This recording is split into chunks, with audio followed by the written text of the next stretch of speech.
Salut à tous, encore une fois n'oubliez pas, restez authentique. Bon, je suis super heureux de vous retrouver. Bon, j'ai eu pas mal de péripéties, donc c'était un peu compliqué là. Donc cet épisode-là met un peu de temps à sortir, mais bon, pourquoi pas, hein.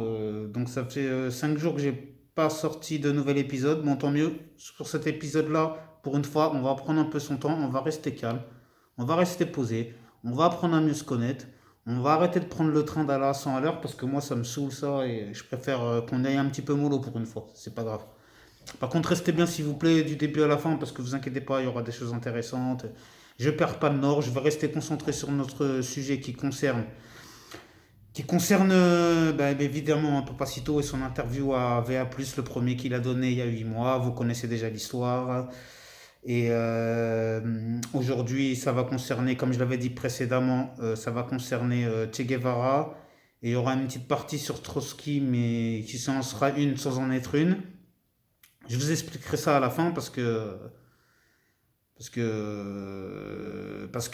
c'est compliqué à expliquer, mais vous verrez ça vers la fin de la vidéo. Donc, ce qui concerne Papacito et Che Guevara dans cet épisode, si je dis pas de bêtises, c'est entre la 14e et la 16e minute. Il nous parle de Che Guevara et il nous dit que, à ses yeux, pour lui, c'est un meurtrier négrophobe. Et il le résume quasiment à ça. Sauf que moi, je suis évidemment obligé de remettre les pendules à l'heure et dire moi, je suis pas là pour défendre Che Guevara, même si je le respecte en tant que révolutionnaire. Mais maintenant, Che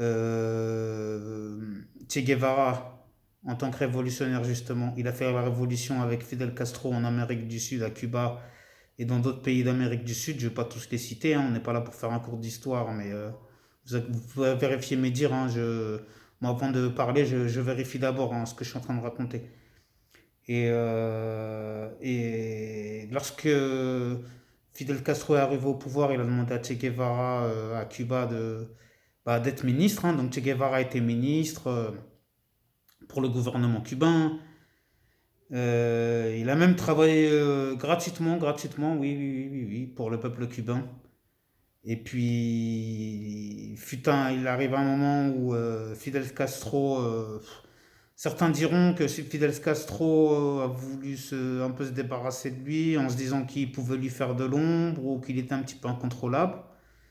Et donc, par ce fait-là, Che Guevara s'est retrouvé en Afrique parce que Fidel Castro lui a dit, bon, bah, tu sais, Che Guevara, ce serait bien que tu ailles en Afrique pour propager la révolution là-bas, hein, pour nos frères d'Afrique. Donc, Che Guevara s'est retrouvé au Congo. Et donc, pendant 7 mois, je crois, il est resté au Congo exactement. Et pendant cette période, il est évident que lui, je crois, il est parti avec 12 Cubains. Et il s'associait avec des. Enfin, il s'associait. Il s'est lié avec des Africains congolais afin de leur inculquer la fibre révolutionnaire. Sauf que Che Guevara, au bout de 7 mois, il en a eu marre. Il a vu que. Il a constaté que c'était pas la même détermination, c'était pas vraiment les mêmes objectifs, c'était pas. Bon, il en a eu marre au bout de 7 mois, quoi. Donc il a arrêté, puis en gros, entre guillemets, il a arrêté le massacre. Hein. Donc c'est pour ça, quand j'explique tout ça, c'est pour dire, non, quand on dit c'est un meurtrier négrophobe, il est juste parti propager la révolution. Parce que des meurtres, il en a commis des tas et des tas en tant que révolutionnaire. Hein. Mais ça, c'est pas propre aux révolutionnaires. Hein. Ça, c'est en démocratie. Même ceux de la démocratie, ils ont du sang sur les mains. Les dictateurs ont du sang sur les mains. Tout ce qui est la royauté, les rois, etc., ils ont du sang sur les mains. Tout le monde, quel que soit le régime qui est mis en place, il y aura du sang sur les mains. Donc il ne faut pas se voiler la face. Euh, donc c'est pour ça, je veux dire, c'est pas un meurtrier négrophobe pour moi, Che Guevara. C'est juste un révolutionnaire qui a pris les armes, qui a combattu avec les armes et qui a péri d'ailleurs par les armes. Et voilà, tout simplement. Et c'est devenu une icône révolutionnaire. Donc moi, quand j'étais plus jeune, j'étais révolutionnaire aussi, dans mon âme, dans mon esprit, mais je ne savais pas pourquoi, comment. Mais c'est-à-dire j'avais une révolte en moi. Mais maintenant que je suis plus vieux, je suis plus posé, je suis plus zen, je suis plus serein, et j'ai la sagesse, pardon, j'ai tout ça. Donc il y a plusieurs choses qui rentrent en ligne de compte et je me dis non, bah maintenant la révolution pour moi c'est pas la bonne chose parce que ça va faire couler du sang. Euh, Tout comme la politique aussi. Si j'aurais pu faire de la politique, même si j'aurais un jour j'aurais pu faire de la politique, j'en aurais pas fait. Pourquoi? Parce que la politique, déjà c'est un monde sans foi ni loi et en plus quand on arrive au sommet de la politique, c'est-à-dire qu'on arrive président de la République, on a le droit de vie ou de mort sur certaines personnes, que ce soit en France ou à l'extérieur de la France, par le biais des services secrets. Et ça, bon, j'avais présenté un livre dans une de mes vidéos. D'ailleurs, c'est dommage que je me rappelle plus du titre exactement pour étayer mes propos, hein, pour dire que tout ce que je raconte là, c'est pas sorti de ma tête. Il y a des preuves à l'appui. Bon, on va dire que le cas Che Guevara est classé, hein. J'ai essayé de faire proprement, calmement, pour ne pas que tout le monde pète un câble parce que c'est des sujets délicats, hein, c'est sûr. Donc voilà, je pense que, enfin, j'espère m'y être bien pris. Maintenant, en ce qui concerne le cas de Trotsky, il nous parle de Trotsky, c'est la pire des ordures, ceci, cela, je suis content qu'il ait mal fini, etc. Bon, moi, Trotsky, personnellement, je suis pas un fan de Trotsky. Mais maintenant, ce que je veux dire, Trotsky, lui, à la base, c'est pourquoi je disais en début de vidéo que j'en ai parlé de Trotsky sans en parler, c'est que à la base, son maître à penser à Trotsky, c'est Karl Marx. Karl Marx, oui. Comme on dit, vous savez, le fameux marxisme. Et Karl Marx, c'est lui qui... Pourquoi je le cite, cette personne-là? Parce que lui, c'est le père fondateur, en fait, de la pensée communiste. Mais au-delà de ça, moi, ce que j'ai aimé chez Karl Marx, parce que moi, je suis pas un communiste, hein, je le serai jamais, je n'en suis pas un. Je vous dis tout de suite parce que pour moi, je trouve que c'est trop sectaire. Il faut rentrer dans des cases, il faut pas en dépasser. Donc tout ce qui est sectaire, moi, je suis contre. Mais par contre, quelque chose de très très très très appréciable chez Karl Marx, c'est qu'il a fait une analyse très spectaculaire, intemporelle, c'est-à-dire qu'il a analysé la société. Et je vais vous faire le schéma, ce qui est très intéressant. Il a dit, Karl Marx, qu'il y avait en fait dans la société, il y avait tout simplement deux classes.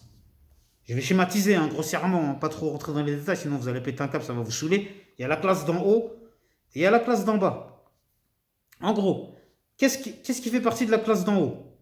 C'est tout ce qui est les riches, les possédants, la bourgeoisie. On peut aussi aller peut-être mettre les nouveaux riches, mais les vrais nouveaux riches, hein, pas les faux nouveaux riches. Quand je dis les vrais nouveaux riches, c'est ceux qui ont plusieurs générations à l'abri, etc. Et en dessous, on a quoi? On a tout le reste. C'est-à-dire qu'en dessous, on a nous tous qui sommes réunis en dessous.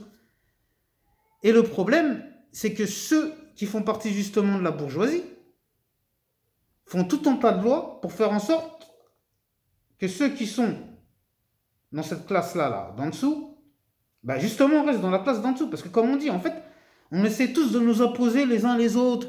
Les vieux contre les jeunes, les chômeurs contre les travailleurs, les Français contre les immigrés, les ceux-ci contre les ceux-là, les extrêmes droite contre l'extrême gauche. Mais en fait, le vrai problème, c'est une histoire de classe sociale. Et c'est là que je sais que je raconte pas des conneries. C'est une histoire de classe sociale. Et Karl Marx lui-même le disait en 1850. C'est pour ça que je vous dis que lui, il est important. Et c'est pour ça que je vous dis que des fois, les gens de gauche, ils racontent pas que de la merde. Parce qu'il avait raison, ce fameux Karl Marx, au moins à ce niveau-là, au niveau économique. Après, des solutions, est-ce qu'il en donne? Je ne sais pas, je ne crois pas. Peut-être, oui. Après, je ne suis pas un spécialiste économiste ou je ne suis pas un spécialiste de politique ou de Karl Marx ou quoi que ce soit. Mais le peu que j'ai pu étudier de sa théorie, mais je lui mets direct, je lui mets, j'allais dire presque 20 sur 20 ou 18 sur 20 minimum. Hein. Et il a raison. Et réfléchissez-vous dans votre vie. S'il n'a pas raison.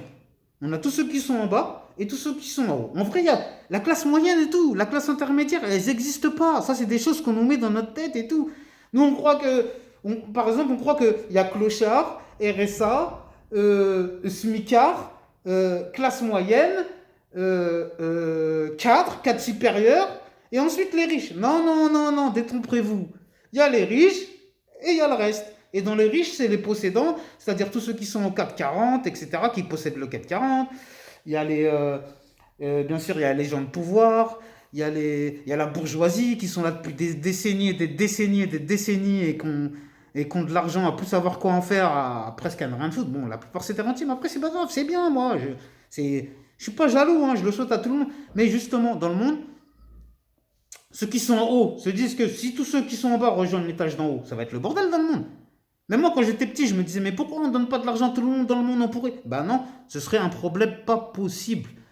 Ce serait un problème pas possible si dans le monde, on était tous riches. Il est vite fait le calcul. Parce que si on est tous riches, personne ne va vouloir travailler pour personne. Moi, si je suis riche, je te dis, s'il te plaît, tu peux venir chez moi faire ménage ou tu peux venir, je sais pas moi, tu peux venir réparer ma voiture.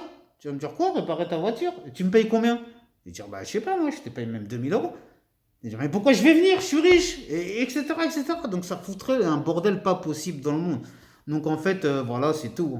C'était pour faire ma petite morale et savoir pourquoi il y a tant de choses qui vont mal à travers le monde. Et tout en sachant qu'en plus, ces gens-là, là, les possédants et la bourgeoisie, enfin, je sais pas si on va appeler ça les possédants, je mets ça entre guillemets parce que des fois j'invente des termes, je me rends même pas compte. Mais vous m'avez compris. C'est-à-dire tout ce qui est la bourgeoisie et tous ceux qui possèdent les grandes entreprises, tous ceux qui sont milliardaires, etc. Tous ces gens-là, ils sont dans un autre monde que nous. Et c'est ces gens-là qui mettent des gens en place dans la politique. Sauf qu'ils restent dans l'ombre. Et que nous, on ne le sait même pas. Mais ça, il n'y a que les gens cultivés ou il n'y a que les gens qui font énormément de recherches qui sont au courant de tout ça, hein, sans faire le dangereux complotiste ou le dangereux gars d'extrême gauche, d'extrême droite ou je ne sais quoi. C'est juste une analyse simple. Bon, maintenant, je suis désolé. Cette vidéo a mis un peu de temps, mais je tiens quand même encore à vous préciser. Vous êtes beaucoup à me suivre. Vous venez, vous suivez, vous resuivez. Donc je vous demande s'il vous plaît de respecter mon travail, de me respecter. Moi, je vous respecte tous. Donc normalement, n'hésitez pas à vous abonner. Ça va pas vous empêcher de dormir ou quoi que ce soit, hein. Moi, comme je dis tout le temps, je suis abonné à VA+, et je m'en fiche. Ça n'empêche pas de dormir. Et la preuve, VA+, c'est mon plus gros pourvoyeur de mon audience. Oui, à ma plus grande surprise. Moi-même, je suis étonné. J'ai fait un contenu pour des gens de gauche, extrême gauche, et je me retrouve suivi par des gens de droite, extrême droite. Après, pourquoi pas, je crache pas dans la soupe. Donc ça veut dire soit ça vous interroge, ou soit ça vous interpelle, ou soit, je sais pas, peut-être vous me prenez pour un glou. N'hésitez pas à mettre des commentaires, donner votre avis, qu'il soit gentil ou méchant. Et puis voilà, ça va aider la chaîne. Bon, j'espère que cette émission vous aura plu. J'ai fait le maximum et je ferai encore mieux la prochaine fois. Et vous inquiétez pas, la prochaine fois ce sera plus court. Et il y aura aussi d'autres sujets qui seront abordés. Vous inquiétez pas, il y a plein de projets en route, mais je peux pas tout faire à la fois. Encore merci de me suivre et à très bientôt. Prenez bien soin de vous et de vos proches. Et n'oubliez pas, restez authentique.